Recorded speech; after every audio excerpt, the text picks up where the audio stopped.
بسم اللہ الرحمن الرحیم. جاوید صاحب السلام علیکم.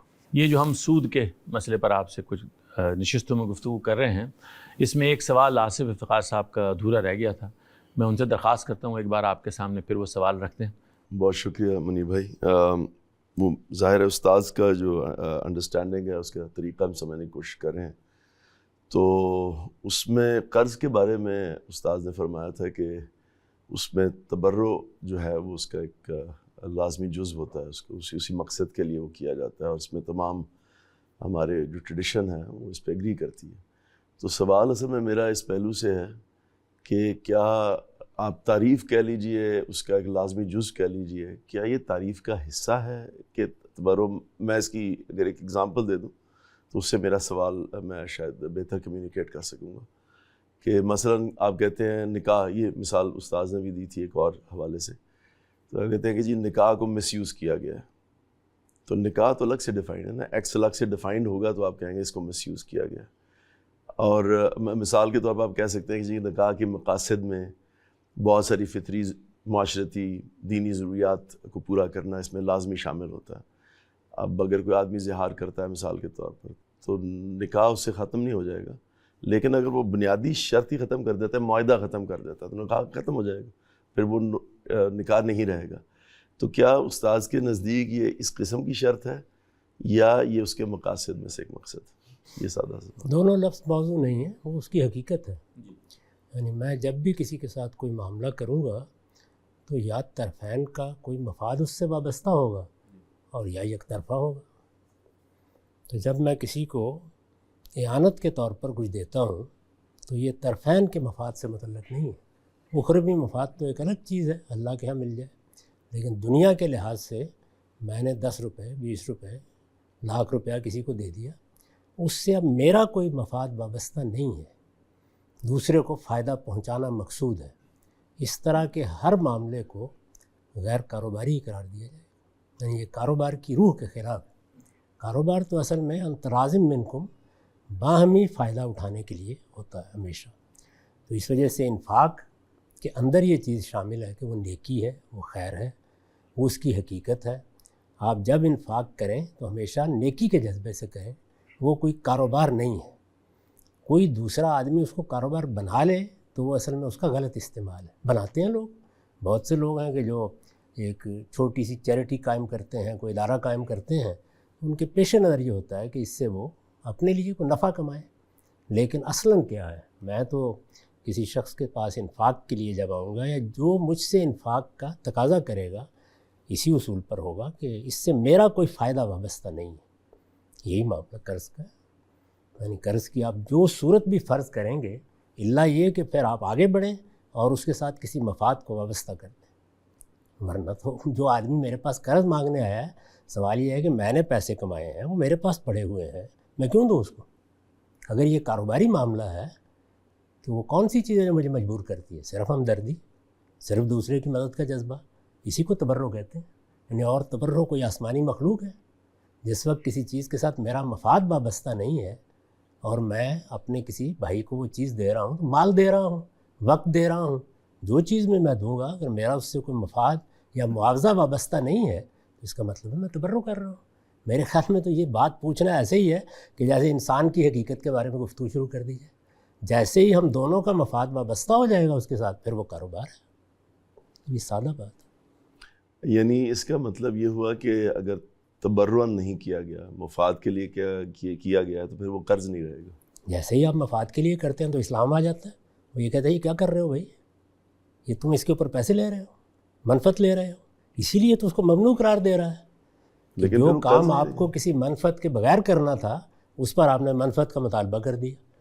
یعنی آپ کو اللہ تعالیٰ نے انفاق کی ترغیب دی تھی، آپ نے اس میں من و عزا کو شامل کر دیا، تو اب اس کے اوپر تبصرہ ہوگا. میں نے بڑی تفصیل سے بتایا تھا کہ جو کام بھی آپ اللہ کی خوشنودی کے لیے کرتے ہیں دنیا میں، ان سب کے ساتھ آفات بھی لگ جاتی ہیں. جیسے قرآن مجید نے انفاق کے بارے میں بتایا کہ اگر احسان جتاتے ہو، ریاکاری کرتے ہو، برا مال دیتے ہو تو تم اپنے انفاق کو برباد کر بیٹھتے ہو. تو جو آدمی میرے پاس آیا ہے اور میں اس سے کوئی مفاد وابستہ کر رہا ہوں تو اس کا مطلب یہ ہے کہ میں مدد نہیں کر رہا، میں تعاون نہیں کر رہا، میں اب کاروبار کر رہا ہوں. کاروبار کے طریقے پہ کیا جائے. اس میں یہ جو بات ہے نا کہ وہ اس کی چونکہ رقم کی واپسی کا پہلو برقرار رہتا ہے تو کیا وہ اس کو قرض ہی نہیں رہنے دیتا؟ نہیں, قرض تو ایک لفظ ہے نا, اس کی حقیقت کیا ہے؟ یعنی انفاق بھی ایک لفظ ہے. انفاق کی حقیقت یہ ہے کہ میں اس پر کسی معاوضے کی طلب نہیں رکھتا, میں اس کو اپنے رب کی خوشنودی کے لیے یا کسی دوسرے بھائی کی خدمت کے لیے دے رہا ہوں. تو قرض کیا ہے؟ وہ یہ ہے کہ میں یہ کہتا ہوں کہ میرے بھائی میں یہ دے دیتا ہوں, میں ویسے نہیں دے سکتا آپ کو, لیکن مجھے آپ واپس کر دیجیے. تو اس کا مطلب یہ ہے کہ میں نے اپنے پیسے کے 2 سال 4 سال 10 مہینے 5 مہینے استعمال کے لیے پیش کر دیا ہے بغیر کسی عوض کی خواہش کے. اسی کو انفاق کہتے ہیں, اسی کو نیکی کہتے ہیں, اسی کو تبرع کہتے ہیں.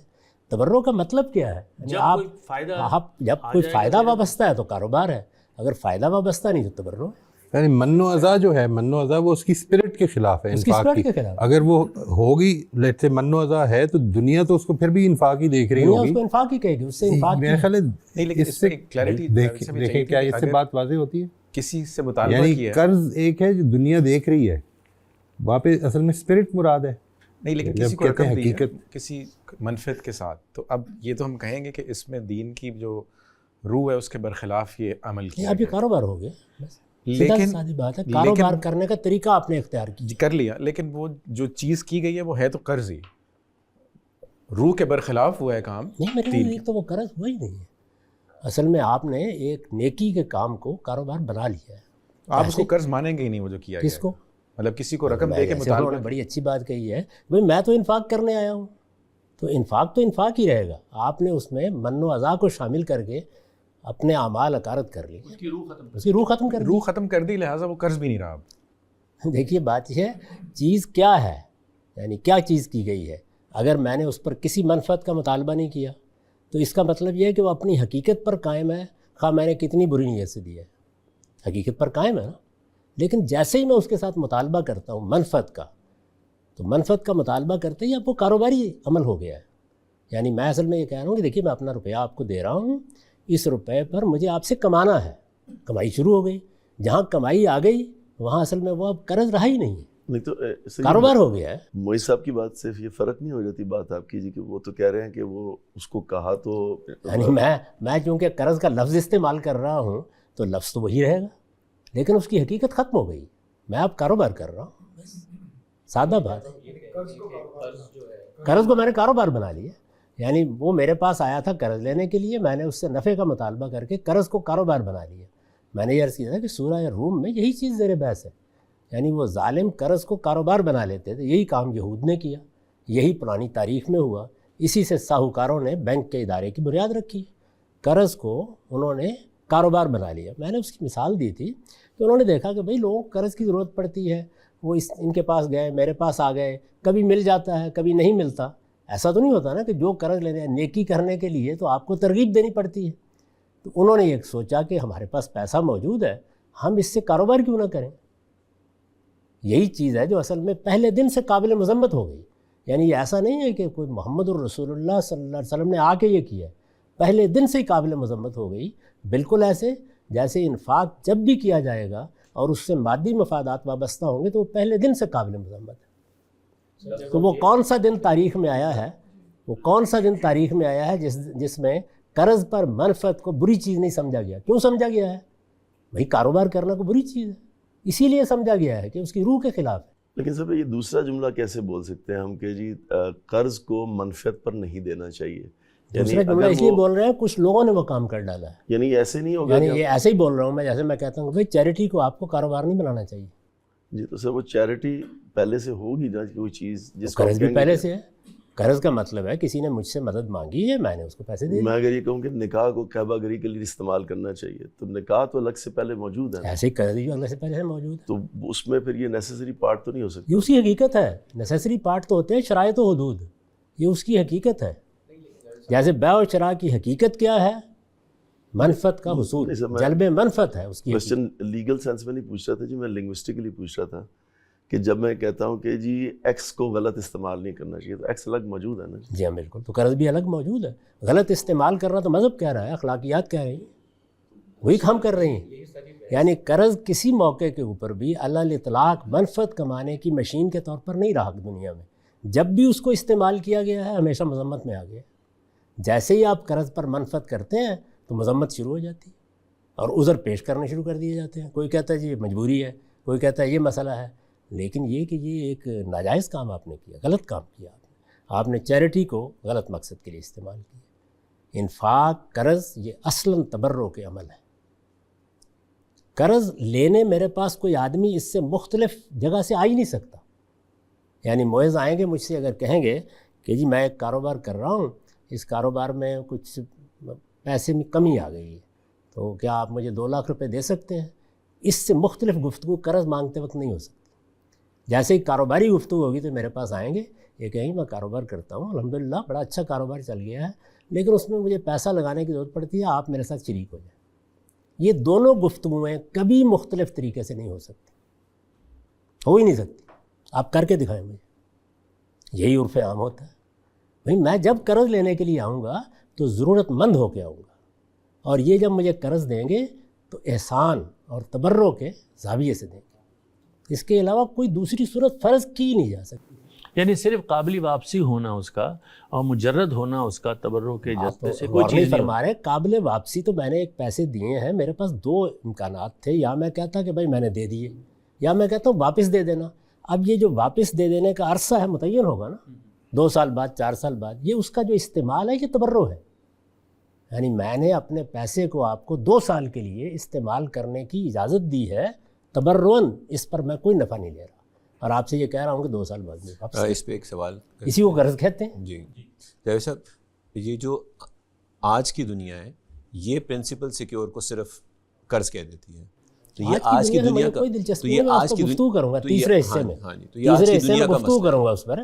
لیکن پہلے یہ سمجھ لیں کہ دنیا جب سے بنی ہے قرض تبرع کا عمل ہے.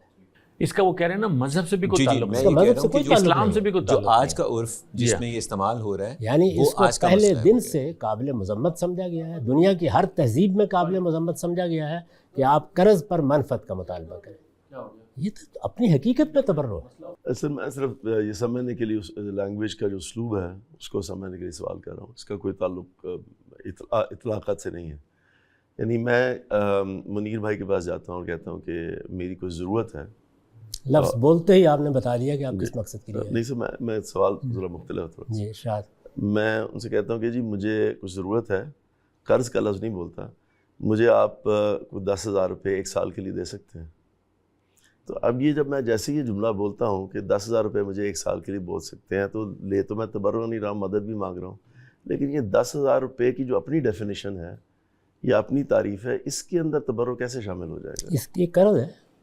یہ یعنی اس پہ قرض کا لفظ نہ بولے تب بھی قرض ہے. سر میں 10,000 کے لفظ کے بارے میں پوچھ رہا ہوں. ان کے پاس کیوں آئے؟ سر میں 10,000 کے لفظ کے بارے میں پوچھنا چاہ رہا ہوں. 10,000 کا لفظ تو اہم نہیں ہے. اہم چیز یہ ہے کہ آپ نے ایک شخص لینگویج کا اسلوب سمجھ رہا ہوں نا. میں کہتا ہوں 10,000 روپے چاہیے. 10,000 روپے چاہیے کے لفظ کے اندر یہ ڈیفینیشن میں کیسے شامل ہو جائے؟ نہیں, 10,000 کے لفظ میں شامل نہیں ہے, یہ آپ کے مانگنے میں شامل ہے. مانگنے تو بالکل ٹھیک ہے, یعنی آپ 10,000 یا 20,000 کے لفظ سے کچھ نہیں ہے. آپ آئے کس لیے ہے؟ آپ رقم کا لفظ استعمال کر لیجئے. میں آپ سے کہتا ہوں آپ کے آنے کا مقصد کیا ہے؟ 10,000 روپے آپ ان سے پہلے کوئی دیے ہوئے تھے, واپس مانگنے آئے ہیں؟ نہیں سر, میرا کویسچن یہ نہیں ہے سر.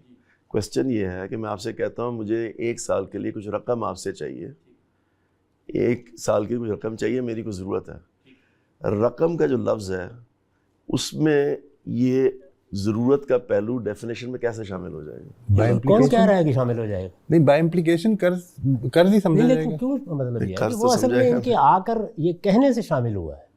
یعنی وہ رقم کے لفظ, اگر یہ مجھ سے کہیں کہ رقم کا لفظ لغت میں نکال کے دکھائیں اس میں یہ چیز شامل ہو جائے گی, تو میں اس پر صرف ڈال ہی دے سکتا ہوں. اور ڈاکٹر منیر کیوں دیں جی؟ ڈاکٹر منیر کیوں دیں رقم؟ کیوں دیں جی؟ رقم مانگنے کے چند ہی پہلو ہو سکتے ہیں. یا ان سے آپ نے لینی ہے, مانگنے آ گئے ہیں, یا آپ ان کو کوئی کاروبار کی پیشکش کر رہے ہیں کہ اگر آپ مجھے 10,000 روپے دیں گے تو اس سے میں آپ کو یہ نفع دوں گا, اور یا آپ مدد مانگ رہے ہیں, یا ضرورت ہے, مدد مانگ رہے ہیں. جی سیدھی بات ہے. اس کا مطلب ہے کہ اگر یہی میں مثال ہوں, میں ڈاکٹر منیر سے آ کے کہتا ہوں کہ آپ مجھے 10,000 روپے دے دیں, میں آپ کو سال بعد واپس کر دوں گا, تو آپ کہیں گے یہ قرض ہے, یہ مدد ہے, یہ قرض ہی ہے نا, یہ مطلب یہ قرض تو اس کی نوعیت ہے جو آپ واپس کر رہے ہیں, اگر اس کی حقیقت مدد ہے. اگر ڈاکٹر صاحب مجھے کہتے ہیں کہ اس کے اوپر مجھے تم نے 1000 روپے اور دینا ہے, تو ابھی قرض نہیں رہا. آپ یہ کیا کر رہے ہیں, آپ یہ مدد کو پھر دیکھیے, قرض اصل چیز نہیں ہے, انہوں نے مدد کو کاروبار بنا دیا. جی بالکل ٹھیک ہے, لیکن یہ اب قرض نہیں رہا آپ کے نزدیک. نہیں, قرض ہے بھائی, قرض ہی ہے. قرض کو غلط استعمال کیا اسپرٹ کے خلاف ہے, لیکن انفاق ہی رہے گا نا. لیکن جو معاملہ ہو رہا ہے, جب آپ پیسے مانگ رہے ہیں, جی ٹرانزیکشن جو ہے وہ تو دیکھیے بات یہ کاروباری ٹرانزیکشن ہمیشہ وہی رہے گی. میں اس کے ذریعے سے فراڈ کر رہا ہوں, ایک الگ چیز ہے. انفاق کی ٹرانزیکشن میں بھی پیسے ہی دیے جا رہے ہوتے ہیں, لیے جا رہے ہوتے ہیں. لیکن یہ کہ وہ میرا آنے کا مقصد کیا ہے, میں نے کیا چیز کہی ہے. تو قرض کا عمل ہو ہی نہیں سکتا مدد کے بغیر. نہیں, میں عمل کی بارے میں سوال نہیں کر رہا تھا جی, میں سوال یہ کر رہا ہوں کہ لیٹ سپوز یہ کتاب ہے آپ کے پاس, مجھے اس کی ضرورت ہے, ٹھیک ہے, اور میں ابھی افورڈ نہیں کر سکتا خریدنے کے لیے. میں آپ سے کہتا ہوں کہ جی آپ مجھے 10 دن کے لیے کتاب دے سکتے ہیں. کتاب کی ڈیفینیشن میں مدد کرنے کا ایلیمنٹ جو ہے, کتاب کی ڈیفینیشن میں لفظ کتاب میں یہ کیسے شامل ہو جائے گا؟ یہ کیسے, یہ سوال ہی بالکل سمجھ میں نہیں آیا میرے کو. یعنی کتاب میں کیوں شامل ہونا ہے اس نے, اس پورے ایکشن میں وہ اس عمل میں شامل ہو جائے گا. جو عمل ہو گیا ہے, کتاب مانگنے کے عمل کو دیکھنا جائے, اس کی روح کیا ہے. کتاب میں کیوں شامل ہو جائے گا؟ نہ روپے میں شامل ہوا ہے, نہ کتاب میں شامل ہوا ہے. یہاں تک کہ جو مکان میں نے کرائے پہ دیا ہے, کرائے میں بھی شامل نہیں ہوا. یہ تو ٹرانزیکشن میں ہوا ہے نا, ٹرانزیکشن جو لین دین آپ میرے پاس کاروبار کرنے کے لیے آئے. مطلب یہ ہوا نا کہ اگر یہ بات ٹھیک ہے کہ کتاب میں شامل نہیں ہوگا, یہ تو استاد بھی کہہ رہے ہیں کہ کتاب میں شامل نہیں ہوگا, یہ عمل کا حصہ ہے. نہیں, میں تو کہتا ہوں کہ اس کے بارے میں سوال کرنے کے اوپر میں اس تعجب کی اس دنیا میں چلا گیا ہوں جس میں شاید میں استاد تو کیا طالب علم بھی نہ رہوں, اس لیے کہ وہ کتاب ہے بھائی, وہ زیر بحث ہی نہیں ہے. زیر بحث ہے میرا کتاب مانگنا. وہ مانگنا کس لیے ہے, یہ ہے. یعنی وہ عمل کیا ہے, ٹرانزیکشن کیا ہو رہی ہے, کاروبار ہو رہا ہے, اعانت لی دی جا رہی ہے. وہ جو رقم میں نے اعانت کے طور پر دی ہے, اس رقم میں اعانت کیسے شامل ہے, ذرا بتائیں مجھے. وہ بھی اس عمل میں شامل ہے. میں نے آ کے جو 10,000 روپے المورد کے لیے وسیم صاحب کو دیے ہیں, تو رقم میں 10,000 روپے میں اس میں کوئی چیز شامل نہیں. میرے اصل میں یہ کہنے میں شامل ہے کہ میں آپ کی ڈونیشن کے طور پر دے رہا ہوں, ان کے لینے میں شامل ہے. اس عمل کو ہم کہہ رہے ہیں, قرض دینا اور لینا ایک عمل ہے, انفاق کرنا اور نہ کرنا ایک عمل ہے, اسی طرح کاروبار کرنا اور نہ کرنا ایک عمل ہے. وہ عمل کیا ہے اپنی حقیقت کے لحاظ سے, وہ نیکی اور خیر اور تبرع. سوال پہ کامنٹ کرنا چاہوں گا. میرے خیال میں رضی, آپ نے قرض مانگا اور انہوں نے قرض کو کاروبار بنا دیا. تو آپ نے تو قرض مانگا تھا, اب حقیقت میں یہ ٹرانزیکشن قرض کی نہیں رہی, حقیقت میں اب یہ کاروباری سا, نہیں لغوی طور پہ یہ قرض کی ٹرانزیکشن لفظاً ہو سکتی ہے, لفظاً, لیکن حقیقتاً یہ اس جو کہ اصل کرپٹ کر دیا آپ نے, وہ اصل حقیقت قرض سے کرپٹ کر دی, لیکن وہ اصل میں لفظی طور پہ قرض کی, حقیقتاً اب وہ قرض کا معاملہ نہیں رہا. ٹھیک, حقیقت مجروح ہو گئی. ایک آدمی نے, اقبال نے کہا نا کہ بڑی باریک ہے وائز کی چالیں, لرز جاتا ہے آواز اذاں سے. تو لرزنے کا عمل تو لرزنے کا عمل ہوا ہے. نہیں, لیکن ایک بات ضرور ہوئی ہے کہ یہ جو قرض کا لفظ ہے, اس کے اندر تبرع کا جو پہلو ہے, تبرع اس کی حقیقت ہے, ٹھیک ہے, پہلو نہیں ہے. میں سمجھ گیا, اوکے, اس طرح لے لیتے ہیں. یعنی ہمارے ہاں ہونے کے ساتھ وہ پیدائش کے وقت سے یہ ہمیشہ سے مدد ہی کے لیے ہے, مدد ہی کے لیے. قرض ہمیشہ مدد ہی کے لیے. یہ تھوڑا سا اجنبی تصور مذہب میں اعتراض اس لیے ہوا ہے, اخلاق کو اعتراض اس لیے ہوا. میری طرف سے ایک لاسٹ کوسچن ہو سکتا ہے جی, بالکل آخری کوسچن اس بارے میں. لیکن میری اس میں ایک درخواست ہے, وہ یہ ہے کہ اگر ان لوگوں کو میری بات سمجھ میں آ گئی ہے تو اب جواب یہ دیں گے. نہیں سمجھ میں آئی تو میں پہلے ان سے بات کر لیتا ہوں.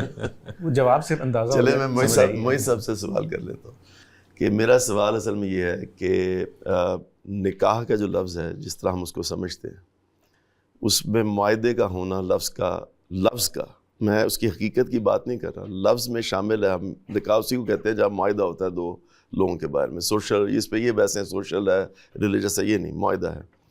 جیسے ہی میں معاہدہ ختم کر دیتا ہوں تو اس کے لیے لفظ نکاح نہیں بولا جاتا, وہ ختم ہو جاتا. نکاح کی حقیقت ہے کہ وہ ایک دوسرے کے ساتھ میاں بیوی کے طور پر رہتے ہوئے, اس کی مختلف ضروریات ایک دوسرے کی پورا کرتے ہوئے وہ نکاح کیا جاتا ہے. اس میں سے ایک چیز جو ہے وہ فطری ضرورت بھی پورا کرنا ہے. اور یہ اس کی حقیقت ہے, سارے ہمارے علماء مانتے ہیں کہ یہ اس کا لازمی حصہ ہے. اس کو نکال دیا جائے، کیا اس کے اوپر لفظ نکاح بولا جائے گا؟ میرے خیال میں بولا جائے گا. پھر بھی یہ کہیں گے کہ نکاح صحیح استعمال نہیں ہو رہا، مس یوز ہو رہا ہے، لیکن نکاح جیسے ہی میں معاہدہ ختم کر دیتا ہوں اس کے اندر سے، میں کہتا ہوں یہ کانٹریکٹ ختم ہے، تو اب میں لفظ نکاح اس کے لیے نہیں بول سکتا. میں نے اس معنی میں مثال دی تھی کہ یہ کتاب جو میں آپ سے کہتا ہوں، یہ کتاب ہے کہ یہ میں آپ سے 10 دن کے لیے لینا چاہتا ہوں، تو بالکل یہ تبرع نہیں آپ دے رہے ہیں، میری مدد کر رہے ہیں. یہ اس کی ڈیفینیشن کا لنگوسٹکلی کیسے حصہ بن جائے گا؟ نہیں، جو ایون آپ نے نکاح کی مثال دی ہے، وہ اس کی لیگیلٹی تو ختم نہیں ہوگی اگر وہ چیز موجود نہیں ہے. میں لیگیلٹی کی بات نہیں، اس کی اسپرٹ ختم ہو جائے گی. میں لیگیلٹی کی بات نہیں، میں بھی اسی کی طرف، میں لینگویج کی بات، یعنی نہیں، لینگویج میں تو کچھ بھی فرق نہیں پڑا نا.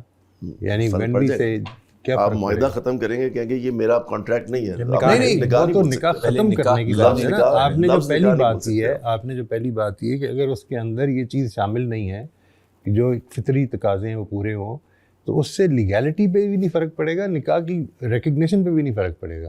اصل میں حقیقت نہیں ہے اس کے اندر موجود. یہ بات یہاں بات ہی حقیقت کی ہوتی ہے. یہاں پہ بات یہ ہو رہی ہے کہ وہ اصل میں قرض کی اسپرٹ جو ہے that is helping others. In essence وہ نکاح نہ ہوگا. لیکن پھر اس کا ایک نتیجہ نکلتا ہے نا، آپ کی بات کا ایک نتیجہ نکلتا ہے ان ایسنس وہ نکاح نہ ہوگا کہ وہ اپنی لفظی استعمال کے اعتبار سے آپ کو اس کو قرض کہنا، اس کو سوری نکاح کہنا پڑے گا. ہاں، وہ آپ کہیں گے نکاح ہی کہیں گے، بٹ ان ایسنس وہ نکاح تو وہ نہیں بھی ہے. کہہ رہے ہیں کہ قرض ہی کہیں گے. نہیں، لیکن اگر نیا لفظ نہیں بول دیں گے. کسی نکاح میں ایک مرد و عورت کا محبت اور مودت کا تعلق نہیں ہے تو وہ ٹھیک ہے، آپ کہیں گے کہ بڑا مسئلہ ہے اس میں، لیکن نکاح ہے پھر بھی. ہاں، لیکن اگر آپ کی نیت یعنی یہ پھنسے میں اس میں کہ وہ مجرد جو ہے اس کا ہونا لین دین کے معاملے کی حد تک وہ قرض ہی رہے گا. دیکھیں، ایک آدمی نے میں نے اپنے ملازم کو انفاق کیا ہے، میں نے قرض دیا تو قرض ہی رہے گا نا. جی ہاں، نہیں وہ ٹھیک ہے، لیکن وہ اصل چیز یہ ہے کہ آپ نے مجھ سے کیا مانگا اور میں نے کیا دیا ہے. میں نے اپنے ملازم کو گاڑی دے دی اچھی ہے. مثال دی ہے انہوں نے کہ بھائی میں ایک عورت کے ساتھ نکاح کر رہا ہوں، ہم نکاح ہی کر رہے ہیں، اس میں کوئی سازش کار فرمایا وہ الگ بحث ہے، لیکن وہ میرے پاس آئے تھے اس لیے کہ مجھ سے قرض مانگا انہوں نے، اور میں نے ان کو جواب میں یہی کہا ہے کہ میں آپ کو قرض دے دیتا ہوں. اس کے ساتھ ایک احمقانہ حرکت کر دی ہے، رویے اس پر مجھے منفعت چاہیے کچھ. ویسے جیسے آپ نے کسی کی مدد کی ہے، انفاق کیا ہے، اور پھر من و عذا بھی کیا ہے، اس سے انفاق کی نفی نہیں ہو رہی، اس کی اسپرٹ کی نفی ہو رہی ہے. ورنہ قرآن مجید یہ کیوں کہتا کہ لا تبطلوا صدقاتکم بالمن والعذا. جی بالکل حقیقت کے اعتبار سے. نہیں، وہ یہ کہہ رہے ہیں کہ تبرع نہیں قرض ہوتا ہے. اسی تبرع ہی کی نفی ہو جاتی ہے نا من و عذا میں. لیکن نہیں، یہ نکاح میں بھی تو ہے نا کہ جیسے ہی آپ نے نکاح کیا تو خاندان کی فاؤنڈیشن وجود میں آ گئی. ایسا تو نہیں ہوتا کہ فاؤنڈیشن وجود میں خاندان بن گیا، لیکن جیسے ہی آپ معاہدہ ختم کریں گے، آپ خاندان نہیں بناتے، آپ مس ٹریٹ کرتے، میل ٹریٹ کرتے ہیں، آپ برا ٹریٹ کرتے ہیں، سب چیزیں کریں، بہت مس یوز کرتے ہیں نکاح کو، لیکن وہ نکاح رہے گا. نکاح تب ختم ہوگا جب معاہدہ ختم کر دیں گے آپ. اس سے پہلے وہ کیسے آپ کہیں گے کہ نکاح پھر بھی یہ کیا کہہ رہے کون تھے رہا ہے کہ وہ ختم ہو گیا؟ سب یہی کہہ رہے ہیں کہ وہ قرض ہے، لیکن ہم اسی لیے تو اعتراض کر رہے ہیں. قرآن کیا کہہ رہا ہے؟ لا تبطلوا صدقاتکم بالمن والعذا، یعنی تم نے صدقے جیسی پاکیزہ چیز کو، تبرع کی چیز کو باطل کر لیا، یہ کہہ رہے ہیں. اس کی حقیقت کے خلاف چلے. اس کی حقیقت کے اصل خلاف بات نہیں، الفاظ کے استعمال کیا لا جائز تبطلوا صدقاتکم بالمن والعذا. اس کا مطلب ہے کہ لفظی طور پہ نہیں، حقیقت کا لفظ ہم کس طرح استعمال کریں؟ حقیقت سے مراد اگر اس کی نیسیسری ڈیفینیشن ہے تو قرض بھی انفاق کی طرح ہی ہے کہ اگر آپ قرض دیتے ہیں تو اللہ کی راہ کے لیے، خوشنودی کے لیے دیتے ہیں. قرض کیوں دوں گا؟ ورنہ میں اپنے پیسے کیوں یعنی دوں؟ میں آپ کو قرض دیتا ہوں اس لیے یا میں آپ کے ساتھ دوستی کا لحاظ کر رہا ہوں، یا میں آپ کے ساتھ عزیزداری کا لحاظ کر رہا ہوں، کوئی محبت کا تعلق ہے. میری کوئی منفعت وابستہ قرض سے ہے ہی نہیں. اگر آپ نے قرض مانگا ہے اور اگر منفعت ہے تو کاروبار ہے. نہیں سر، اس میں بھی ڈیفینیشنلی آپ دیکھیں نا، آپ نے اگر یہ مان لیا ہے، یہ آپ ڈیفائن کریں، عرف سے مان لیا ہے کہ انفاق جو ہے وہ مدد کرنے کے لیے، فی سبیل اللہ کے الفاظ جب ہم ایڈ کرتے ہیں تو یہ اب اللہ کی راہ میں ہو گیا انفاق. اس کا مطلب انفاق جو کچھ بھی ہے اس سے پہلے موجود ہے نا، تبھی ہم نے فی سبیل اللہ ایڈ کیا، اس کو ہم پہلے سمجھ رہے ہیں. یہاں پہلے صورتحال یہ ہے کہ انفاق کا لفظ گھر در پہ خرچ کرنے کے لیے بھی آ رہا ہے، عام خرچ کرنے کے لیے بھی آ رہا ہے، بیہودہ خرچ کرنے کے لیے بھی آ رہا ہے. انفاق کا مطلب ہے خرچ کرنا. وہ اصل میں اس کا وہ استعمال ہی ہے جو اس میں تبرع داخل کرتا ہے جب ہم اس کو اللہ کی راہ میں خرچ کے طور پر استعمال کرتے ہیں، ورنہ لفظ کے اندر وہ بھی چیز شامل نہیں. نہیں، اسپرٹ میں مثال کے طور پہ میں نکاح کرتا ہوں، میں کہتا ہوں جی نکاح کیا، میں نے معاہدہ کیا کہ میاں بیوی کی حیثیت سے ہم اکٹھے رہیں گے، اور اس کے بعد نکاح کو میں جو ہے وہ کعبہ گری کے لیے، پروسٹیٹیوشن کے لیے استعمال کرنا، نکاح کو کعبہ گری کے لیے استعمال کرنے کی مثال دیں، دیں نا مثال. یعنی مثال کے طور پر ہم نے اعلان کیا کہ آج میری نکاح کی تقریب ہے. یہ جو عمل ہے نکاح کرنے کا، یہ ہے اصل میں نکاح. یہ کعبہ گری میں کیسے استعمال ہوتا ہے ذرا بتائیے. یعنی اس موقع پر میں کیا کہہ دوں تو یہ کعبہ گری بن جائے. چلیں کعبہ گری نہ کریں، ہم تو بات کو سمجھنے کی کوشش کر رہے ہیں نا جی. اس میں کعبہ گری کے بجائے یہ کہتا ہوں کہ میں اس کو مطلب I am a sadist and I just want to beat up the woman. ٹھیک ہے نا، دس از مائی یہ تو نیت ہو گئی، یہ تو اصل میں ارادے کی خرابی ہو گئی. یہ من و عزا ہے، خاندان آباد کرنے کا کوئی یہ من و عزا ہے. یہ نکاح کرتے وقت آپ اعلان کریں گے تو نکاح نہیں ہوگا. آصف صاحب میرا خیال یہ میں ہے یہی کہ سوال کر رہا ہوں کہ اپنی روح کے اعتبار سے تو میں نے ختم کر دیا نا، اس کی حقیقت ختم کر دی. لیکن جب تک میں حقیقت ختم کی جاتی ہے تو اس سے معاملے کی نوعیت نہیں تبدیل ہوتی. جیسے انفاق میں آ گئی، لیکن نکاح کا لفظ استعمال کرنا کب ختم ہوگا؟ جب معاہدہ ختم، جب ڈیورس ہوگی، جب ڈیورس ہوگی تبھی ہوگا، اس سے پہلے نہیں ہوگا. میں یہ کہتا ہوں میرا کوئی معاہدہ ہی نہیں تھا تو اس کا مطلب نکاح نہیں. لیکن کیا کوئی کہہ رہا ہے کہ اس میں قرض کا لفظ ختم کر دیں؟ یا قرض اس وقت ختم ہوگا جس وقت وہ رقم لوٹائے گا. اس کا مطلب ہے کہ اصل قرض کے لفظ میں جو چیز ایسنشیل ایلیمنٹ موجود ہے، اس کا قابل واپسی نہیں بھائی، یہ اس معاملے کی صورت ہے. ادھر تک نہ جائے نا جی. یعنی ہر چیز جب دنیا میں وجود میں آتی ہے وہ ایک صورت رکھتی ہے، ایک حقیقت رکھتی ہے. قرض کی صورت کیا ہے؟ پیسے دے کے معاہدے کے مطابق واپس لینا، اس کی صورت ہے. اس کی حقیقت کیا ہے؟ تبرع. ہر دنیا میں ایسے ہی ہوتا ہے. یہ نکاح میں بھی ایسے ہی ہے. اسی لیے میں نے دیکھا نکاح میں بھی آپ جو مثال دے رہے ہیں نا، سوال کیا تھا بڑا سمپل تھا. نہیں میری گزارش وہ سمپل سوال یہ تھا کہ جب آپ اس کو تبرع نہیں دے رہے، منفعت کے لیے دے رہے ہیں، اس پر مس یوز ہو رہا ہے. نکاح بہت مس یوز ہو رہا ہے، ابیوز کیا جا رہا ہے. جو آپ رقم دے رہے ہیں وہ بہت آپ اس میں ٹوٹلی منفعت آپ کے زیر بحث ہے، لیکن پرنسپل کی واپسی کے بعد آپ اس کو قرض کہیں گے یا نہیں کہیں گے؟ یہ سوال ہے. جب من و عزا سے کام لیا تو برباد کر دیا. وہ اگرچہ ظاہر کے لحاظ سے صدقہ ہی ہے، لیکن اس کی حقیقت ختم ہو گئی. وہ اللہ تعالیٰ کے یہاں باطل ہو گیا ہے. لفظ کیا استعمال کیا؟ لا تبطل. میرے خیال یہ جو بات ہے نا، یعنی وہ میں سمجھ گیا بات، لیکن اس میں میرے خیال میں جو الفاظ انہوں نے استعمال کیے نا کہ ایک اس کی فارم ہے، ایک ظاہر ہے، ہر چیز میں ایسے ہی، اور ایک اس کی اسپرٹ، ایک نماز کی فارم ہے، ایک اس کی حقیقت. ٹھیک. اب آپ سے ہم یہ درخواست کرتے ہیں کہ آپ ہمیں اس بارے میں کچھ ایجوکیٹ کیجئے کہ قرآن مجید یا دین سے جو کاروبار کرنے کے اصول ہمیں معلوم ہوتے ہیں یا رہنمائی ہمیں ملتی ہے وہ کیا ہے. میں نے یہ عرض کیا تھا کہ قرآن مجید میں مالی لین دین کی یا مالی معاملات کی بہت سی صورتیں زیر بحث آئی ہیں. ان میں مثال کے طور پر انفاق ہے. بتایا گیا ہے کہ انفاق یہ ہے، انفاق اس مقصد سے ہونا چاہیے، انفاق میں یہ چیز آفات بن جاتی ہے. ایسے ہی قرض زیر بحث آیا. قرض میں کیا چیزیں قابل قبول ہیں، کیا چیزیں قابل قبول نہیں ہیں. اور اس میں یہ بحث بھی ہوئی کہ لوگوں نے اگر قرض جیسی چیز کو جو تبرع کا ایک عمل تھا اپنے لیے کاروبار بنا لیا تو قرآن مجید اس پر کیا تبصرہ کرتا ہے، یا اس کے بارے میں کیا ہدایت کرتا ہے، یا اس میں کس چیز کو مذموم قرار دیتا ہے، کس چیز کو قبول کرتا ہے.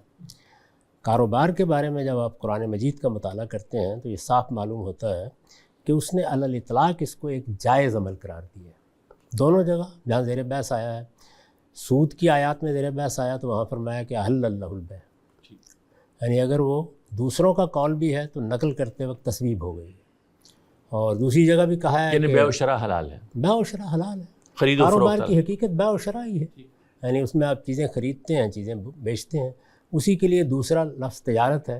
تجارت کے بارے میں بھی یہ کہا کہ تجارت کی ہر صورت جائز ہے عن تراضٍ منہم، اگر وہ فریقین کی طرف سے راضی نامے کے ساتھ ہو رہی ہے تو جو شرائط اس کے طے ہو جائیں جن پر دونوں فریق پابندی کا عہد کر لیں بس تجارت ہو جائے گی. تو علی الاطلاق یہ ایک جائز معاملہ ہے، یعنی اپنی حقیقت میں اپنی روح میں جائز معاملہ ہے. اور اس کو طلب خیر سے، ابتغائے فضل سے قرآن نے تعبیر کیا ہے. اچھی چیز ہے، لوگ نکلیں، اچھی چیز ہے، یہ کام کرنا ہے. تاہم اس کے بارے میں متنبہ کیا ہے کہ جب بھی تم کسی کے ساتھ کوئی اس طرح کا مالی معاملہ کرتے ہو تو یہ بات یاد رکھو کہ کسی حال میں بھی باطل طریقوں سے دوسروں کا مال نہیں کھانا چاہیے. پورے قرآن میں اس معاملے میں یہی ایک اصولی ہدایت ہے. قرآن مجید میں دو طریقے اختیار کیے جاتے ہیں، یا تو اصول بیان کر دیا جاتا ہے، اطلاق کو لوگوں پر چھوڑ دیا جاتا ہے. جیسے یہ بیان کر دیا جائے کہ سب طیبات حلال ہیں، سب خبائث کھانے کے لیے حرام ہے، یہ اصول کا بیان ہوگا، اس میں آپ یا دوسرے لوگ خود ہی طے کریں گے کہ کیا چیز طیبات میں سے ہے اور کیا چیز خبائث میں سے۔ اس میں انسان کی فطرت، اس کا استقراء، اس کی عقل، یہی چیزیں فیصلہ کن کردار ادا کریں گی۔ جیسے مثال کے طور پر یہ کہا جائے کہ معروف کی پیروی کرو اور منکر سے اجتناب کرو، وہاں بھی یہی صورتحال ہوگی۔ دوسرا طریقہ قرآن یہ اختیار کرتا ہے کہ وہ چند متعین چیزوں کو موضوع بنا لیتا ہے، یعنی مثال کے طور پر منکرات میں سے کسی چیز کو اس نے موضوع بنا لیا، اسی طرح سے طیبات و خبائث کے معاملے میں کسی چیز کو موضوع بنا لیا۔ میں نے عرض کیا تھا کہ اس کی وجہ یہ ہوتی ہے کہ معاملات سب سیاہ اور سفید میں نہیں ہوتے، ان میں بسا اوقات اشتباہ پیدا ہو جاتا ہے۔ تو مشتبہات کے بارے میں یہ ضرورت ہوتی ہے کہ اللہ تعالیٰ اپنا فیصلہ دے۔ ساری شریعت کم و بیش ایسے ہی، یعنی چیزیں اصول میں تو اسی طرح بیان کی گئی ہیں۔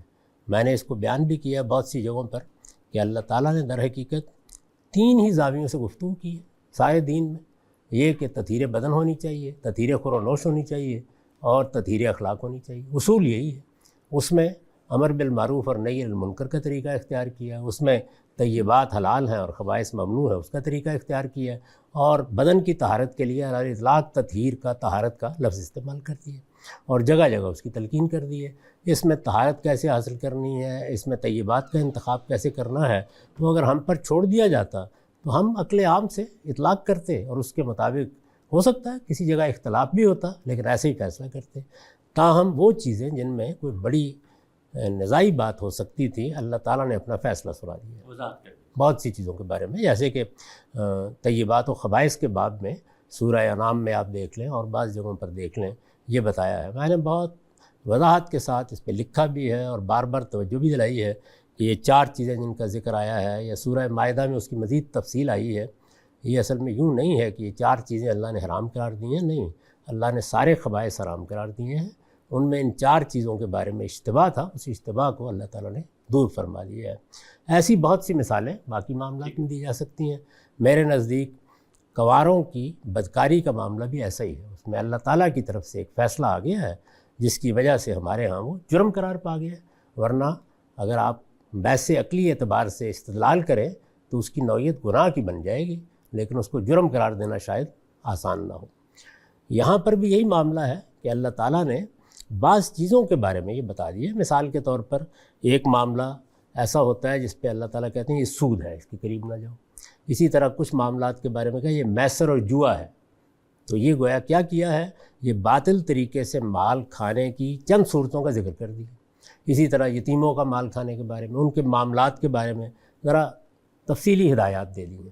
یہ تمام اطلاقی چیزیں، چنانچہ آپ دیکھتے ہیں کہ میزان میں میں نے اکل الاموال بالباطل کی سرخی قائم جمع کی کر ہے دیا اور اس کے تحت ان کو جمع کر دیا ہے۔ رسالت مآب صلی اللہ علیہ وسلم نے بھی جس طرح کے آپ دیکھتے ہیں حدیث کی کتابوں میں دسیوں معاملات جو آپ کے وہاں ہو رہے تھے، کہیں ضرر کی بنیاد پر، کہیں غرر کی بنیاد پر، ان کو باطل قرار دیا ہے اور یہ کہا ہے کہ ان سے اجتناب کرو۔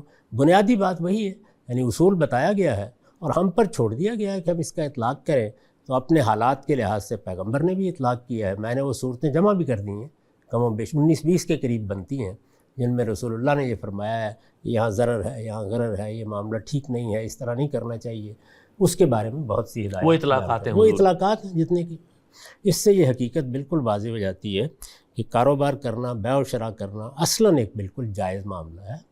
یہ فریقین کے درمیان یا ایک سے زیادہ فریق بھی ہو سکتے ہیں، ان کے درمیان کوئی معاہدہ ہو گیا ہے، کاروبار کریں۔ دنیا میں کاروبار جیسے ہو رہے ہیں، البتہ یہ ہے کہ ایک دوسرے کا مال باطل طریقے سے کھانے کی کوئی صورت نہیں ہونی چاہیے۔ نہ ان معاملات میں کوئی چوری ہو، نہ غبن ہو، نہ فریب ہو، نہ دھوکہ ہو، نہ ضرر ہو، نہ غرر ہو، وہ ساری چیزیں جن کو آپ جس طرح چاہیں صرف لفظ باطل ہی استعمال کر کے ظاہر کر دیا، ظاہر کرتی ہے۔ ہمارے ہاں اس بنیادی اصولی بات کے بعد ظاہر ہے کہ فقہا کا دائرہ شروع ہو جاتا ہے، وہ یہی کریں گے۔ کچھ چیزیں وہ ہیں جو رسالت مآب نے بیان کر دی ہیں، کچھ چیزیں وہ ہیں کہ جو قرآن مجید میں، جیسے میں نے عرض کیا، جوا زیر بحث آ گیا، سود زیر بحث آ گیا۔ اس کے بعد پھر وہ اپنے زمانے کے لحاظ سے بھی بہت سی چیزوں کو دیکھتے ہیں، اور ہم بھی اگر آج دیکھنا چاہیں گے ویسے ہی کریں گے، دیکھیں گے ان سب چیزوں کو، کیونکہ اطلاق کا عمل تو نئی نئی صورتیں پیدا ہوتی رہیں گی اور جاری رہے گا۔ آپ حدیث کی کتابیں پڑھیں، فقہ کی کتابیں پڑھیں، اس میں مزارت کے، مساقات کے دسیوں ابواب ہیں جن میں یہی چیز زیر بحث ہے کہ کون سے معاملات فاسد ہیں، کون سے معاملات باطل ہیں۔ یہ ہر جگہ آپ کو بحث ملے گی اس کی۔ اس میں یہ بھی زیر بحث آیا ہے کہ اگر ایک آدمی کاروبار کر رہا ہے اور کچھ دوسرے لوگوں کو شریک کرتا ہے اس میں، تو شرکت کی صورت میں کیا چیزیں انصاف کے مطابق ہیں جس سے مال کھانا باطل نہیں ہوتا، اور اسی طریقے سے اگر وہ سرمایہ لگا دیتا ہے، شریک نہیں ہوتا، جس کو ہمارے ہم مقارضت بھی کہا جاتا ہے اور مزاربت بھی کہا جاتا ہے، اس میں کیا کیا صورتیں جائز ہیں۔ تو وہ صورتیں ہیں جو در حقیقت ہماری اس بحث سے متعلق ہوتی ہیں، اور میرے نزدیک وہ بنیادی طور پر دو چیزیں، یعنی ویسے تو میں نے آپ سے عرض کیا نا کہ 10 چیزیں زیر بحث آئیں گی۔ اس وقت بھی ہم جب معاہدات کرتے ہیں تو کئی چیزیں اس میں طے ہوتی ہیں، آپس میں کیسے معاملات ہوں گے، روپیہ واپس لینے کا کیا طریقہ ہوگا، اگر میں شراکت ختم کرنا چاہتا ہوں تو اس کے لیے کن حدود کی پیروی ہوگی، اگر کوئی بیع و شراء کا معاملہ ہوا ہے تو مجلس سے اٹھنے کے بعد میں اس کو فسخ کر سکتا ہوں یا نہیں فسخ کر سکتا۔ سینکڑوں معاملات ہیں جو اس میں زیر بحث آتے ہیں، ہر جگہ زیر بحث آتے ہیں۔ یہ زیادہ تر جزیات۔ دو صورتیں ہیں جو اس میں ہمارے اس موضوع سے متعلق ہیں، جی۔ یعنی ویسے تو بیع و شراء کی، تجارت کی، کاروبار کی 10 صورتیں زیر بحث آ سکتی ہیں۔ میں نے عرض کیا کہ ہمارے ہاں حدیث میں سب سے زیادہ ابواب اسی ذیل کے ہیں، جس میں بتایا گیا ہے کہ منڈیوں میں کیسے معاملہ کرنا ہے۔ اسی طرح آپ جانتے ہیں کہ بہت سی اصطلاحات ہیں جو اس میں استعمال ہوتی ہیں، لیکن دو چیزیں ہمارے لحاظ سے اہمیت کی حامل ہیں۔ ایک یہ کہ میں آپ کے ساتھ کاروبار کرتا ہوں اور میں آپ سے یہ کہتا ہوں کہ آپ کا کاروبار ہے، میں اس میں شریک ہونا چاہتا ہوں۔ ظاہر ہے آپ اگر محسوس کریں گے کہ مجھے شریک کر سکتے ہیں تو اسی صورت میں ہوگا، وہی انترازم منکم ہی باہمی ہوگا، رضامندی سے۔ یعنی باہمی رضامندی سے آپ سمجھتے ہیں کہ آپ کی ضرورت ہے کہ میں آپ کے ساتھ شریک ہو جاؤں اور میں بھی یہ ضرورت محسوس کرتا ہوں، تو ہم کچھ معاہدہ کر کے شریک ہو جاتے ہیں۔ اب ظاہر ہے کہ ہر کاروبار بنیادی طور پر کیا ہے، اس میں فیصلے کیے جاتے ہیں، بیع و شراء کے فیصلے، یعنی یہ چیز بیچنی ہے، یہ خریدنی ہے، اس میں نفع ہوگا، اس میں نقصان ہوگا، اس میں یہ تدبیر اختیار کرنی ہے، یہی کاروبار اسی کا نام ہے۔ یعنی یہ مقصد کوئی تعریف کرنا نہیں ہے بلکہ صرف اس کا تعارف کرا دینا۔ تو میں آپ کے ساتھ شریک ہو جاتا ہوں، میں اس میں پیسے بھی لگاتا ہوں، میں اس میں وقت بھی دیتا ہوں۔ اس صورت میں ظاہر ہے کوئی بڑا سوال پیدا نہیں ہوتا، اس لیے کہ جب ہم مل کے کاروبار کر رہے ہیں تو جو کاروبار ہے اس میں فیصلے بھی اسی طریقے سے ہوں گے۔ زیادہ سے زیادہ فیصلے کرنے کے طریقے پر گفتگو ہو سکتی ہے، اور وہ فیصلہ کرنے کے طریقے میں اگر 3 لوگ ہیں تو ہو سکتا ہے کہ ہم جمہوری طریقے سے فیصلہ کریں، یا 2 ہیں تو اس کے لیے ایک اور طریقہ جو بھی اختیار نکال کریں۔ لیں اپنے طریقے۔ لیکن وہاں اصل فیصلہ کرنے کا طریقہ ہی زیر بحث آ سکتا ہے۔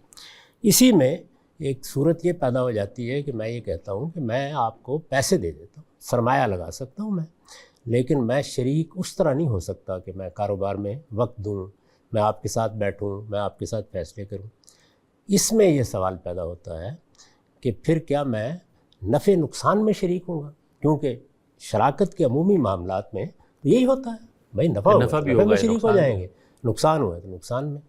میرا نقطہ نظر یہ ہے کہ اس میں آپ یہ مطالبہ کر سکتے ہیں کہ میں نقصان میں شریک نہیں ہوں، صرف نفع جبکہ ہمارے ہاں فقہا اس کی پابندی لگاتے ہیں۔ ان کے نزدیک یہ اصل میں باطل طریقہ ہے، یہ صحیح طریقہ نہیں ہے کہ آدمی نقصان میں شریک نہ ہو، بلکہ وہ کہتے ہیں کہ نقصان ہونا ہی سرمایہ کا ہے، رب المال ہی کا نقصان ہوگا، محنت کرنے والے کی تو بس وہ محنت ضائع ہوگی زیادہ سے زیادہ، لیکن مالی نقصان ہمیشہ سرمایہ والے کا ہوگا۔